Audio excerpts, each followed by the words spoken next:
Good morning, church. Hope everyone is doing well and staying healthy. This morning we are continuing our study in the book of Ecclesiastes, talking about the grateful enjoyment of God's gifts.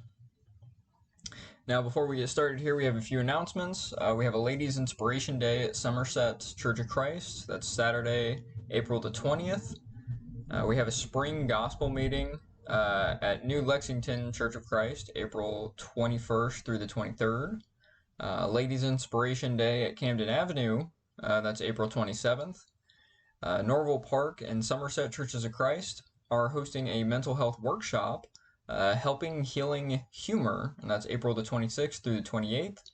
And lastly, North End is hosting their 11th annual Spring Apologetic Lecture, and that's going to be May 9th, 1:30 to 4:30 p.m., and the topic is Many Infallible Proofs. So be sure to mark your calendars for those. Getting on into our lesson here this morning, we're talking about how things are broken but beautiful. You see, throughout the book of Ecclesiastes, we're very acutely aware of this broken nature of the world as a result of sin. In our first topic, in our first conversation, we talked about the tragic reality of the fall. We've talked about the effects of sin and death. And we've talked about a number of different things, but there's also still beauty in the world. And if we look there in chapter 3, verse 11 says this: He has made everything beautiful in its time. Also, he has put eternity into man's heart, yet so that he cannot find out what God has done from the beginning to the end. It's pretty interesting because despite the repetitive nature of the world, the preacher can understand and see that God makes everything beautiful in its own time. This kind of brings to mind the poem that comes before verse 11. If we go back to the beginning of the chapter, the poem reads like this: For everything there is a season, and a time for every matter under heaven, a time to be born and a time to die, a time to plant and a time to pluck up what is planted, a time to kill and a time to heal, a time to break down and a time to build up, a time to weep and a time to laugh, a time to mourn and a time to dance, a time to cast away stones and a time to gather stones together, a time to embrace and a time to refrain from embracing, a time to seek and a time to lose, a time to keep and a time to cast away, a time to tear and a time to sow, a time to keep silence and a time to speak, a time to love and a time to hate, a time for war and a time for peace. So we read that there is indeed a time for absolutely everything, and everything happens at its appointed time. Maybe not necessarily when we're ready for it, but there is a time for all of these things. And I find it interesting that there's even a time to mourn, a time to weep, to break down, to hate, for war, for all of these things. And the really interesting thing here is that it's all on its own time, and God understands the need for these things in our lives. There's a specific time for all of it to happen, and it all happens on God's timing, not our own. And if we continue on, there's a number of other places where we can read about the beauty of a broken world, or the beauty of God's creation in a broken world. So if we go to chapter 2 and go to verse 24, starting there in verse 24 and going to 26, we read this: There is nothing better for a person than that he should eat and drink and find enjoyment in his toil. This also I saw is from the hand of God.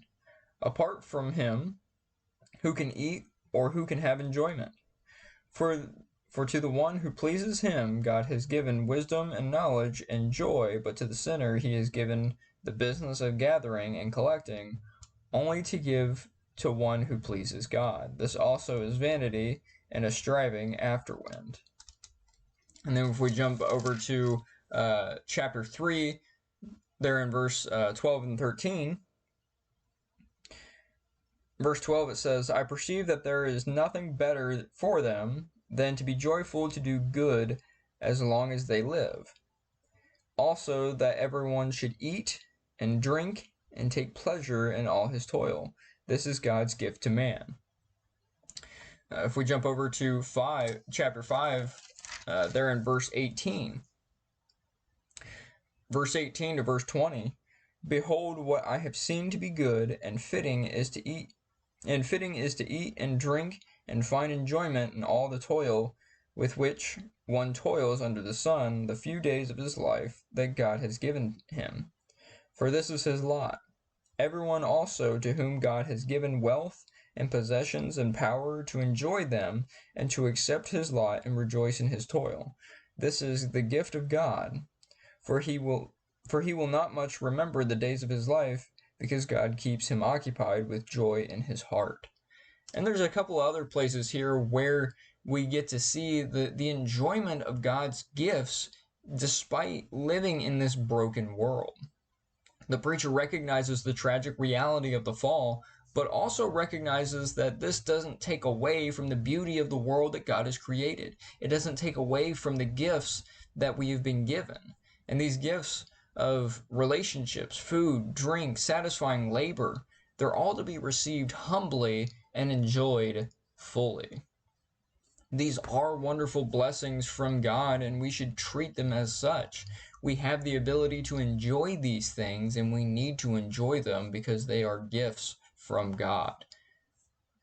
And I think that's really amazing, because despite recognizing how broken the world is, how far off we are from what God had created, and how far we've fallen because of sin, there's still beauty in the world, and we can still enjoy the wonderful gifts that God has given us.